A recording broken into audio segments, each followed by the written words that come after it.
El Ministerio de la Enseñanza y la Evangelización, Jesús Soberano Señor, presenta Palabra de Iluminación con el Maestro de las Sagradas Escrituras, Dr. José Briceño.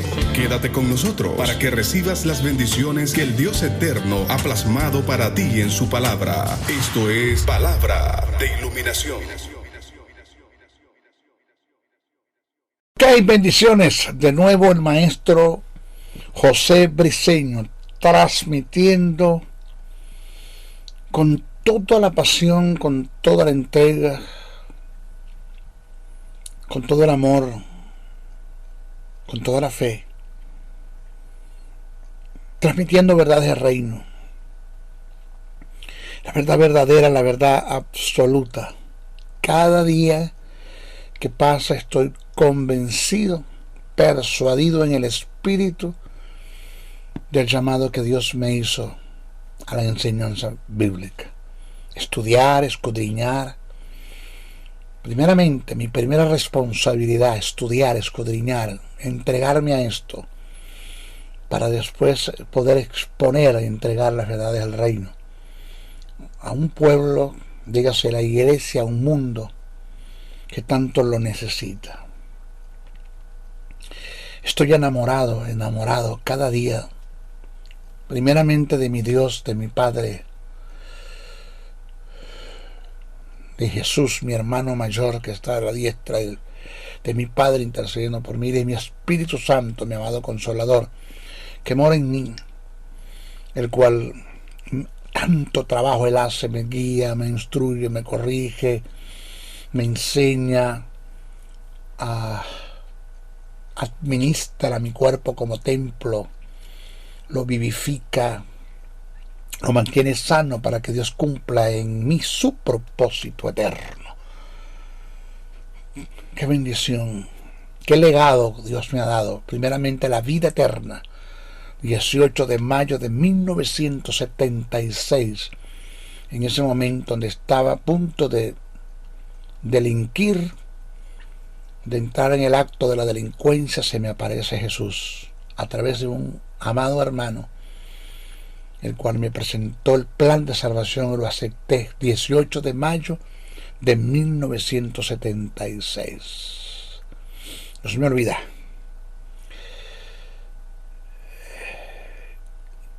Y ese primer llamado que me hizo, y después me hizo el llamado a la santidad,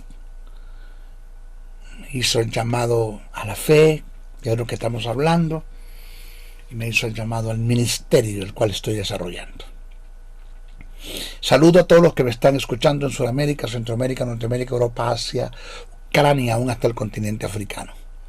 Saludamos a todos. Nuestro José Briceño desde el estado de Texas, la hermosa ciudad de Dallas, transmitiendo para un mundo, por ende, internacionalmente hablando. Estamos desarrollando el tema de la fe. Lo hemos titulado, o lo he titulado, fe inconmovible. Esa fe que cuando depositamos nuestra fe en una palabra que Dios nos dio, en una promesa, en un legado, en lo que somos, tenemos y podemos en Cristo Jesús, en nuestra herencia, la depositamos y nos mantenemos en ella, en la paciencia. Nos hace inconmovibles, estables, sólidos, persistentes, hasta ver la manifestación del poder del Espíritu Santo, su presencia, la gloria de Dios se manifiesta y ejecuta en el mundo físico lo que ya en el mundo espiritual fue un hecho, que ya está consumado y decretado en el texto sagrado. Esa fe inconmovible, de eso estamos hablando. Estamos tratando el tópico acerca de razones o motivos por las cuales yo debo vivir en fe. ¿Ok? Vamos a dar otra de las razones o motivos. Vamos a dar el número 5. Y que la fe está entre las armas que Dios le dio al creyente y es la de mayor utilidad. Es vital para las demás armas.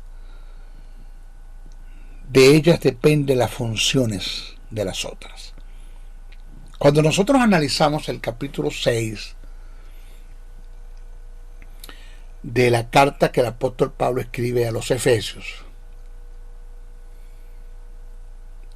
haciendo referencia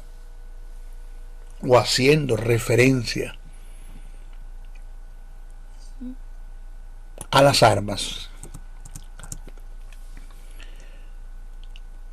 en el aspecto gramatical, ya entramos en gramática, es muy importante tomar en cuenta las reglas y códigos y principios de interpretación bíblica. La gramática es una de ellas. En el aspecto gramatical nos podemos dar cuenta que de la fe dependen la función de las demás armas. Depende la función de las demás armas. Y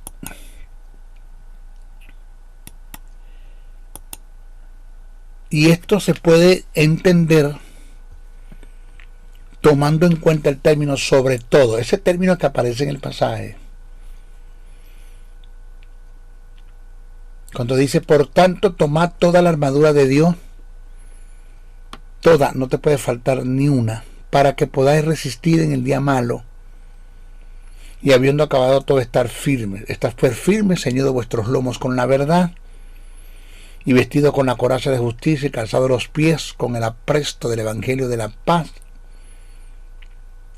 Sobre todo, aquí está, toma el escudo de la fe. ¿Por qué dice sobre todo?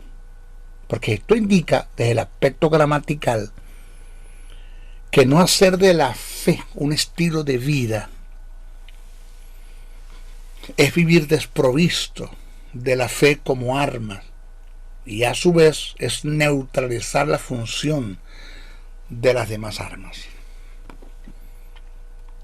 ¿Okay? Todas las demás armas, el apresto del evangelio de la paz, la espada del espíritu, el cinto de la verdad, la coraza de justicia, todas las demás armas funcionan es en fe. De modo que si usted no conoce la fe, esa fe que Dios ha puesto en usted, tiene una cátedra de fe, del conocimiento de ella, usted está totalmente desarmado. Lo otro es que el número 6 es vivir en fe. Otra razón por la cual debo desarrollar la fe en mi vida. Vivir en fe es hacer de Dios la única fuente de provisión. Oigas esto. Y esta es la dicha y la hermosura y lo más grande que un creyente pueda tener, porque teniendo a Dios lo tiene todo. Óigase, teniendo a Dios lo tenemos todo, nada nos falta. Jesús dijo, sin mí nada podéis hacer. Vivir en fe es hacer de Dios la única fuente de provisión. Y esto indica darle a Dios la preeminencia. He aprendido una verdad de reino, que en una de mis oraciones recibí de Dios esta verdad. El Señor me dijo, yo no soy egoísta. Yo no quiero ser el único en tu vida, pero sí quiero ser el primero. A quien tú pongas de segundo lugar, ese es tu problema, pero yo quiero tener el primer lugar en tu vida. Si hay algo que ocupe el lugar que le pertenece a Dios en tu corazón, aún tu propia vida, si tu vida vale más que Dios y tú no estás dispuesto a entregar la vida por el propósito de Dios, tu vida es un ídolo. Pablo lo entendió y Pablo produjo el suicidio en el alma. Ni su vida la cuidaba. Sabía que de ella dependía del que Dios llevara a cabo su propósito, pero ni su vida valía más que el propósito de Dios. Porque de ninguna cosa hago caso ni estime preciosa mi vida para mí mismo, con el fin de alcanzar el objetivo que el Señor Jesús me dio, que es predicar el Evangelio a los gentiles. Para Pablo valía más el propósito de Dios que la vida. Ni la vida debe ocupar el lugar que le pertenece a Dios. Ni los bienes, ni un hijo, ni el dinero. Nada. Dios debe ser el primero en la vida. Darle a Dios el primer lugar en nuestras vidas es la máxima expresión de fe que podamos tener ante su presencia. En nuestra vida de fe, Dios debe ocupar el primer lugar. Y esto lo digo porque yo lo aprendí, yo quebranté este principio y Dios me dijo, no es así. No es así, no debe ser así. En oportunidades acudimos, y yo me incluyo, a Dios cuando hemos agotado todos los recursos y no vemos resultado. Y Él, por misericordia, nos atiende y nos auxilia. Esto se dio en el caso de la mujer del flujo de sangre, que hasta cierto punto tenía razón de hacerlo porque no conocía a Dios, no conocía a Jesús. En el caso nuestro conocemos a Dios, tenemos a Jesús, tenemos al Espíritu. Y esto se dio en la mujer, reitero y repito, la mujer del flujo de sangre, que por ignorar y no conocer a Jesús se desvió de la fuente y buscó otras opciones que la llevaron a gastar todo lo que tenía. Era una terrateniente, se cree, mucho dinero tenía. 12 años tuvo con un problema, estuvo 12 años yendo y viniendo a los médicos y ninguno pudo hacer nada por ella. Llegó a la fuente y fue sana. Jesús, fuente, sin mí nada podés hacer, dijo Jesús. Al ver el fracaso, como última instancia acudió a Jesús. Oyó hablar de Jesús, aceptó a Jesús, confesó sin tan siquiera tocar el manto será sana, actuó y fue sana. Ahora, ese es en el caso de ella. Repito, no conocía a Dios, no conocía a Jesús, no tenía Jesús, no tenía justicia, no tenía vida, no tenía el Espíritu. Nosotros tenemos todo eso. Nosotros estamos completos en Dios. Que no sabemos lo que tenemos es otra cosa. Que por ignorancia, nosotros caminamos en un mundo de ignorancia, que no tenemos conocimiento por ende de lo que somos, tenemos y podemos en Cristo Jesús. No tenemos una identidad, no conocemos nuestra herencia, nuestro legado. Vivimos como hijos huérfanos de un Padre vivo. Entonces, en nuestro caso es muy diferente. Nosotros tenemos a Jesús, conocemos a Dios, conocemos en el sentido que tenemos conocimiento, tú sabes. Usted me entiende lo que quiero decir, no es que lo conocemos, que es abrupto, ¿no? Somos templo del Espíritu Santo. Entonces, ¿por qué dejar es la pregunta? ¿Por qué dejar a la deidad en segundo lugar? Y como última opción, ¿por qué?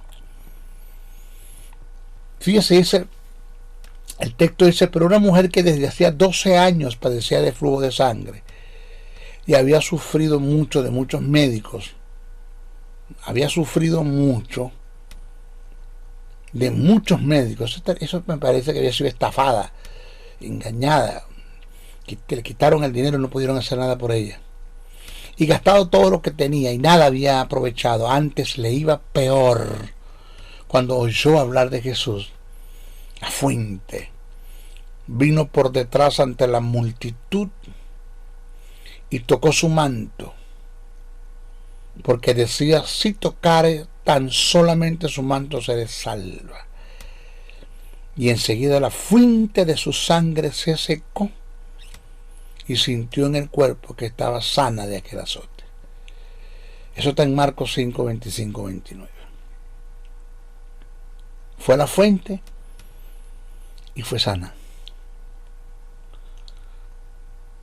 Ahora, debemos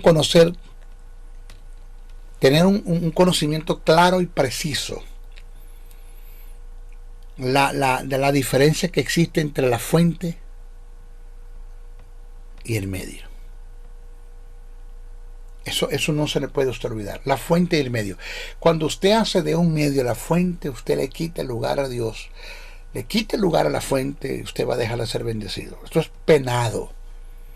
Esto es un principio sine qua non. Tenga mucho cuidado con no colocar a alguien o a nadie en el lugar que le pertenece a Dios. Nunca haga eso. Fíjese lo que es la fuente. La fuente, para hacer una diferencia de lo que es la fuente y el medio, para estar claro en el asunto. La fuente es de donde proceden todos nuestros recursos. Es lo que suple y cubre todas nuestras necesidades. La fuente es de donde emanan las cosas. Es de donde se deriva todo lo creado. Y de donde proviene toda la existencia. Es la misma sustancia. La fuente es lo absoluto, lo verdadero, lo que no cambia, no mengua, no falla, no se devalúa, lo infalible, lo ilimitado, es lo que se mantiene en sí mismo, es lo independiente y lo autosuficiente. Es Dios mismo, es el yo soy, es el eterno presente, es el que está antes del principio y después del fin, antes del omega y antes del alfa y después del omega. Es Dios,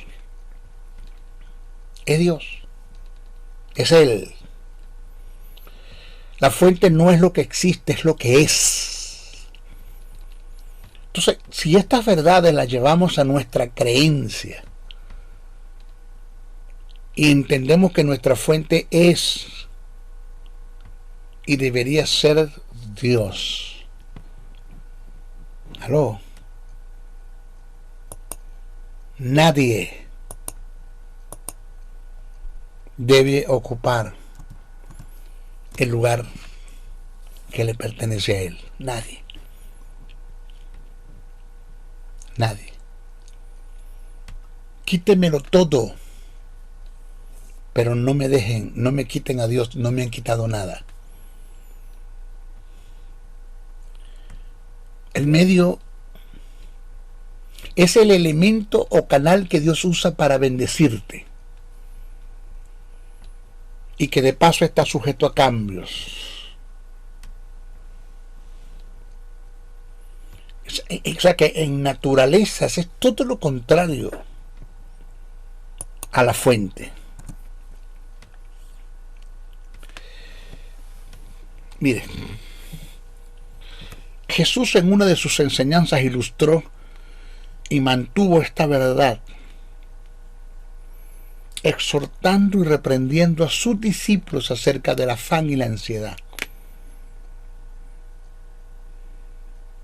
Porque con dichas acciones estaban afanados, estaban negando en lo absoluto el que ellos estuvieran haciendo de Dios su única fuente.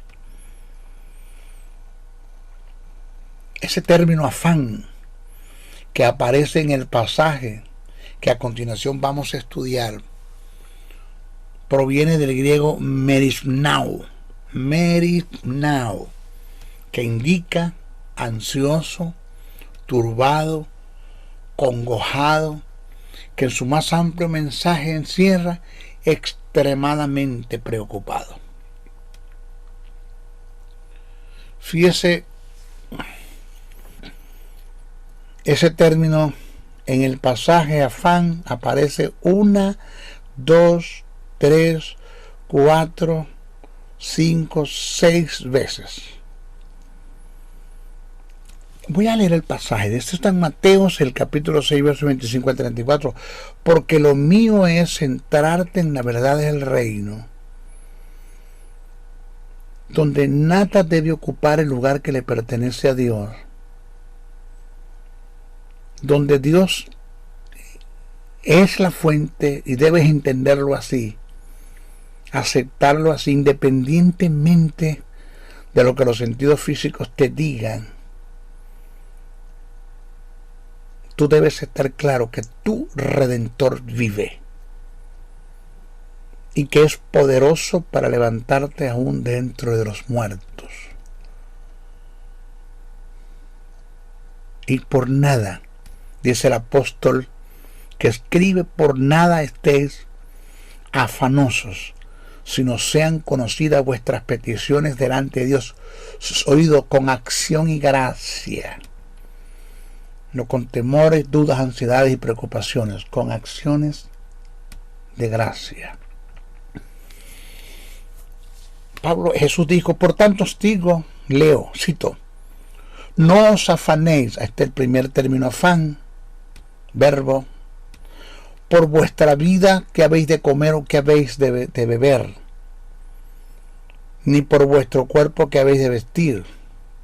¿No es la vida más que el alimento y el cuerpo más que el vestido? Mira las aves del cielo, que no siembran, ni ciegan, ni cogen, ni recogen en graneros, y vuestro Padre Celestial las alimenta. Eso ellos nos amontonan el grano en un granero como para tener allí, tú sabes, la mirada puesta en eso, ¿no?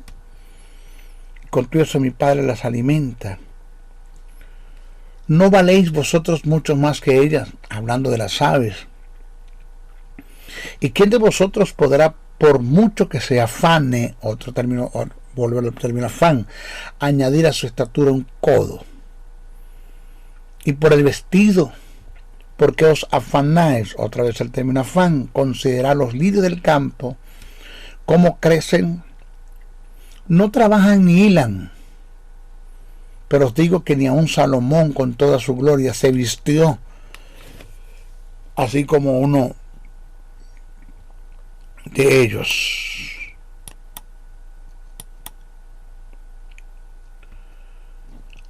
Y si la hierba del campo que hoy es y mañana se echa en el horno, Dios la viste así, con esa hermosura, tiene cuidado de ella, ¿no hará mucho más a vosotros, hombres de poca fe? ¿Qué te dice el afán? Que no tienes fe. No os afanéis pues diciendo, ¿qué comeremos? ¿O qué beberemos? ¿O qué vestiremos? Porque los gentiles, oiga el término gentiles, ustedes no son gentiles, ustedes son ciudadanos del reino. Porque los gentiles buscan todas estas cosas, se afanan por todas estas cosas, están dispuestos a entregar la vida por todas estas cosas, hacen lo que sea, agotan todos los recursos por estas cosas. Pero vuestro Padre Celestial sabe que tenéis necesidad de todas estas cosas. Mas buscad la fuente, primeramente el reino de Dios y su justicia, y todas estas cosas os serán añadidas. No dice que serán añadiduras, sino serán añadidas. ¿Cuáles cosas? El vestir y el comer. Así que, por lo que les vengo diciendo, no os afanéis por el día de mañana, porque el día de mañana trae su afán. Esto está en Mateos, el capítulo 6, verso 25 al 34.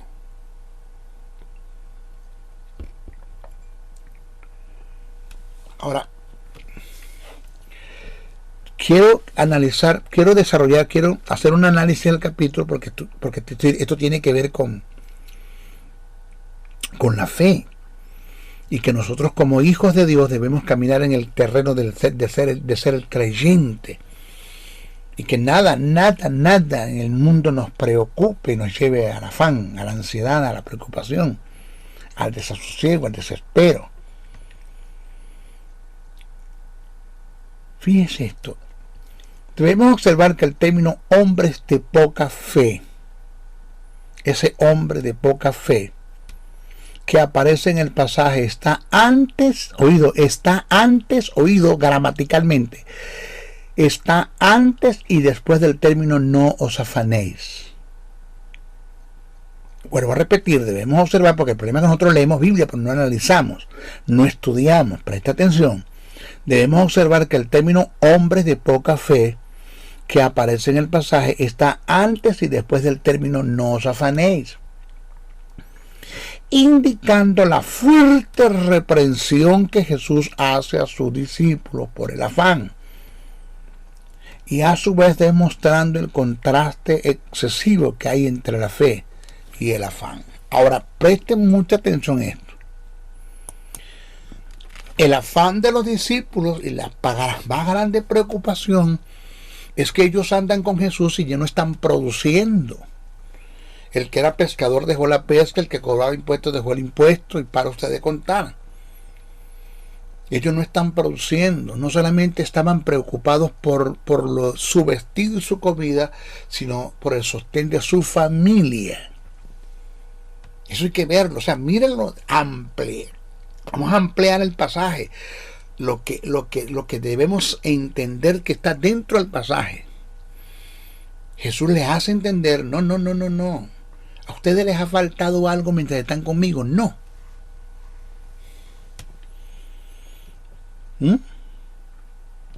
Vuelvo a repetir, debemos observar que el término hombres de poca fe que aparece en el pasaje está antes y después del término no os afanéis, indicando la fuerte reprensión que Jesús hace a sus discípulos por el afán, y a su vez demostrando el contraste excesivo que hay entre la fe y el afán. No son compatibles, hay un contraste, pero quien tiene fe no se afana. Por ende, quien se afana pues no camina en fe. Lo otro que debemos tomar en cuenta es que lo expresado por Jesús cuando dijo, porque los gentiles buscan todas estas cosas, ese término, porque los gentiles buscan todas estas cosas, está en total contraste a lo que un participante del reino debería ser. O sea, toda persona aliada al reino eterno, al reino de Dios, debería buscar primeramente los beneficios del reino y entender por fe que todas las demás cosas le vendrán por añadidura, porque él es parte del reino. Punto. La otra observación es que el término gentiles, que en su mayoría se utiliza en las escrituras para hacer referencia a los paganos e incrédulos, perversos, gente que estaban ajenas al reino, que no tenían relación con él, ni tienen su mentalidad en el reino de Dios. Para referirse a este tipo de personas que se utiliza el término gentiles. Por eso es que el mensaje y la reprensión de Jesús a sus discípulos está en que como miembros del reino no deberían dejarse dominar por el afán, sino deberían en una actitud de fe ocuparse del reino y no pensar como los gentiles, como los paganos, como los incrédulos, como los perversos, sino pensar como ciudadanos de reino y entender algo así como que estamos jugando para el equipo que va ganando y nunca pierde. Entonces, ese es el llamado que nos hace a nosotros Dios, Jesús y el Espíritu, como ciudadanos del reino eterno, a entrar en el reposo de Dios, a tener paz, a saber que cada día tiene su propio afán y que Dios cuidará de cada día. Dios se proveerá y nos proveerá lo que necesitemos cada día. Tú no tienes que pedirle a Dios que el sol salga mañana porque va a salir aunque no se lo pidas. Tú no tienes que pedirle a Dios que te dé oxígeno porque va a estar el oxígeno ahí provisto aunque no se lo pidas. Van a haber cosas que tú no vas a pedirle, Dios te las va a dar porque Él sabe que las necesitas.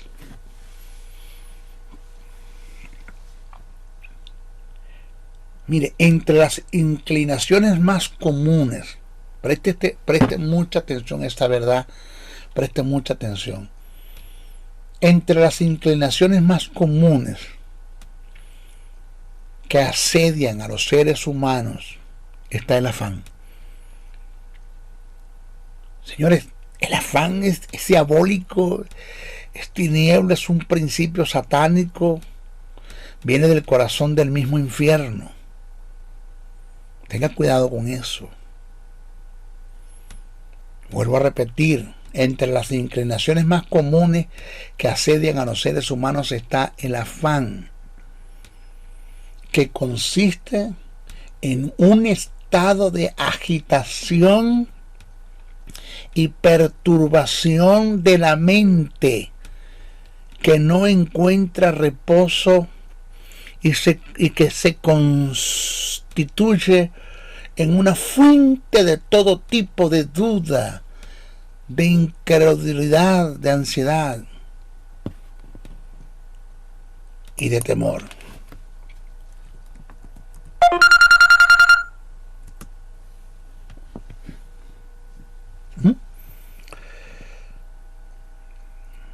Miren, en la interrogante que Jesús hizo cuando expresó: no es la vida más que el alimento y el cuerpo más que el vestir. Pero, perdón, quiero repetirlo antes. No sé, el Espíritu me dice que lo repita y lo presente. Y quiero que usted lo tenga en cuenta allí, lo que me están escuchando. Presten muchísima atención a esto. Entre las inclinaciones más comunes que asedian a los seres humanos está el afán, que consiste en un estado de agitación y perturbación de la mente que no encuentra reposo y que se constituye en una fuente de todo tipo de temor, duda, incredulidad, ansiedad, desasosiego. ¿Aló?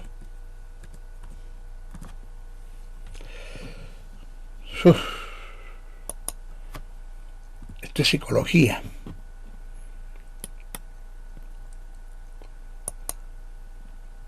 Mire, en la interrogante que Jesús hizo cuando expresó: no es la vida más que el alimento y el cuerpo más que el vestir, en escala de valores quiso dar a entender, aquí hay una gran enseñanza, oído, en escala de valores quiso dar a entender que todas las cosas que Dios creó las hizo por causa del hombre. No hizo al hombre por causa de las cosas. Es decir, Dios no hizo a Adán en un desierto y después le hizo la provisión. Dios hizo la provisión pensando en el hombre, indicando que para Dios el hombre es de mayor valor que las demás cosas creadas. El hombre es la corona de la creación. Dios no te hizo desprovisto. Él te proveyó te hizo los recursos y después te colocó en el huerto. Entonces, cuando nos centramos en esta verdad que está implícita en el mensaje de Jesús, no hay lugar para el afán. Entenderemos que por la fe podemos descansar en el cuidado de Dios, que es nuestra fuente.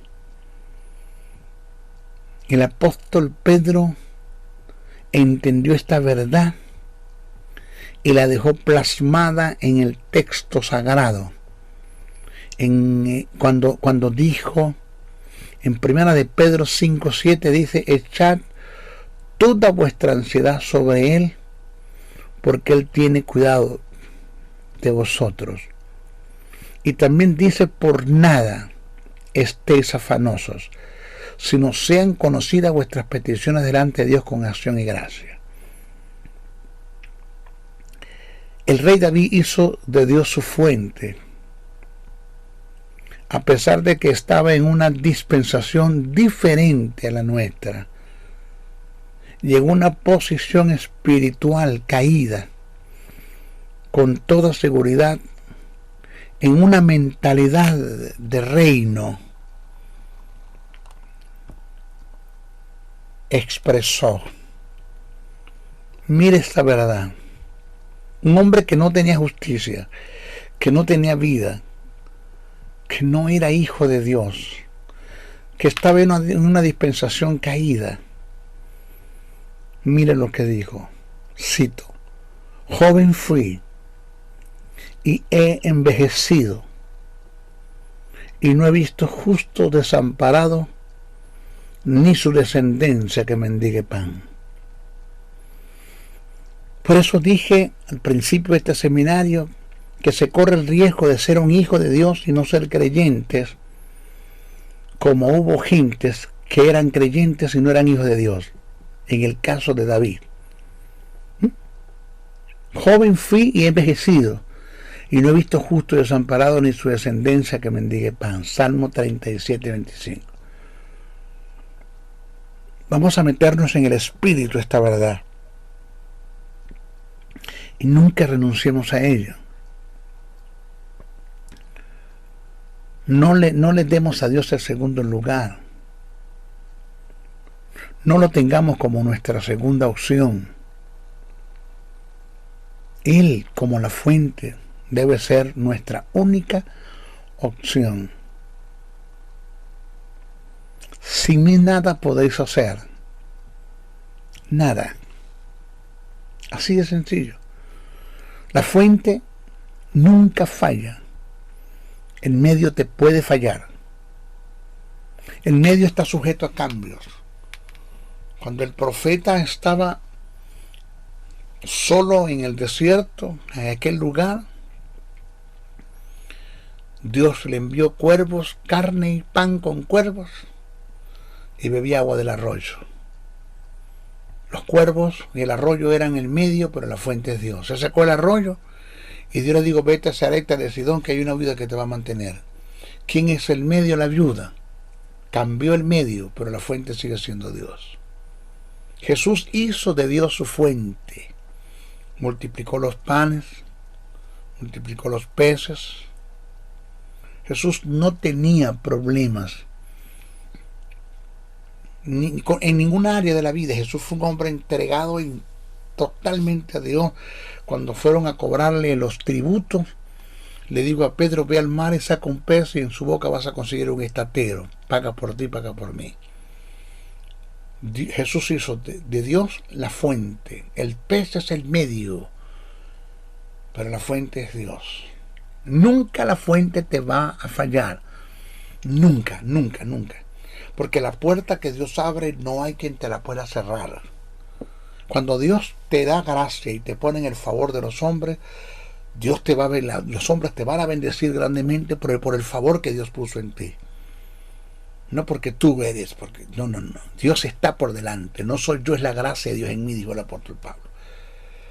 De modo que nunca hagamos de un medio a la fuente, porque vamos a dejar de ser bendecidos por Dios, porque de una forma u otra Dios nos tiene que hacer entender que estás equivocado, que estamos equivocados y que a Él le pertenece el primer lugar en la vida. Así de sencillo. ¿Ok? En nuestra próxima clase vamos a presentar qué indica tener fe. Pero eso lo vamos a hacer en nuestra próxima clase. Se despide el maestro José Briceño. No sin antes pedirte, ore mucho por mí. No deje de orar. Interceda todo lo que pueda. No dejen de orar. Necesito gente que se levanten en intercesión día y noche y día, entregados. Que oren mucho por el ministerio, que oren mucho por mí, por mi vida, por mi salud, que Dios me guarde, me cuide de todo ataque satánico, de toda adversidad, que me guarde, que guarde a mi familia, que guarde a mis hijos, cuídenme mucho en oración, cúbranme. Esa es la mayor ofrenda que ustedes me pueden dar. No es dinero, oren mucho por mí. Eso es lo más grande que ustedes pueden hacer. 2, compartan este mensaje, no se queden con él, compártanlo, vamos a compartirlo. Vamos a llenar la tierra de su conocimiento.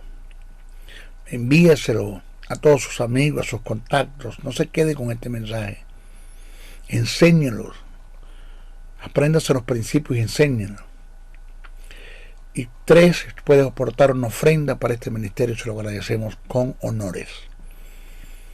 Estamos orando a Dios que Dios active la finanza para este ministerio, no para derrochar, ni malgastar, ni malversar fondos, sino para invertir en el reino, en este ministerio, para expandir el conocimiento de su palabra. ¿Cómo lo hacemos, maestro? Ahí están los correos: josén77, bricenoa77@gmail.com, o si no, llámeme a mi número telefónico 786-604-3352, aquí en el norte de los Estados Unidos. Le atenderé personalmente. Se despide el maestro Briceño.